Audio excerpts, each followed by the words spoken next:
हलंदे हो त पुनो अॾे खोजन के खोटियूं पहण तनी पट थिए जे लय लालन लोटियूं सब सहेलियूं सिक के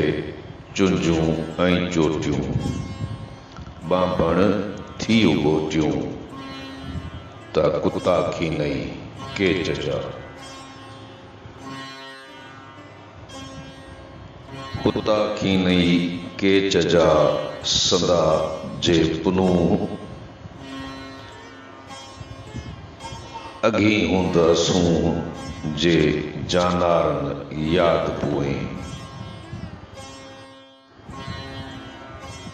तन पेई जानदारन याद जे पारियल पुनः जाम जा संदी लालन लाद मुया पोए मुंद थी जागायुस जंबूर कुत्ते करीबन जे बही बहकियू थियो घिड़ी मजा पूर सब लाहींदो सूर गिरी हिन गरीब तां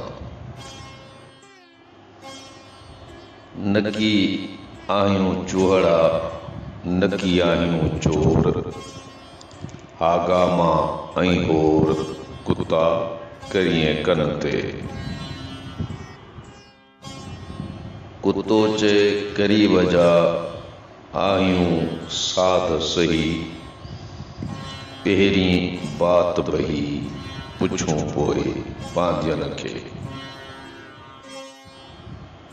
कुही त आप कोहो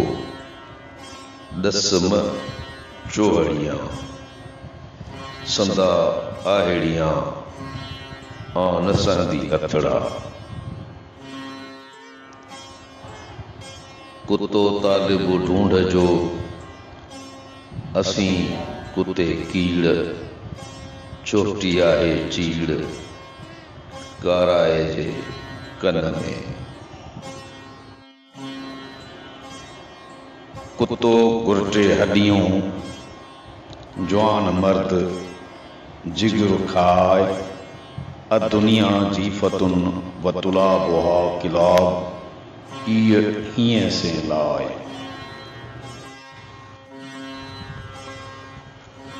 जो यार ॾिठाऊं यार जो पुठिय पेर कड़ी न फिरिया न फरमान खां उन्हीअ में आहीन ॾिसी न दाढ़ीन शबान जे सग खे सगबान सींधारिया बछिया ते बहन फिरिया न फरमान खां मुल न मोतीअड़न कोने ॾोह कुतन ॾाकारिया ॾाढ़ी नथा ॾखा डोंगर जा मिरूं मर था मुते कन पढ़ंदा की न परीट ते हिन जा सदर था सुजन सगाईअ जी सैयद चए आहे सुध सभिन हूंदन हित टरन पर कराबत कम कयो कम कराबत जन जी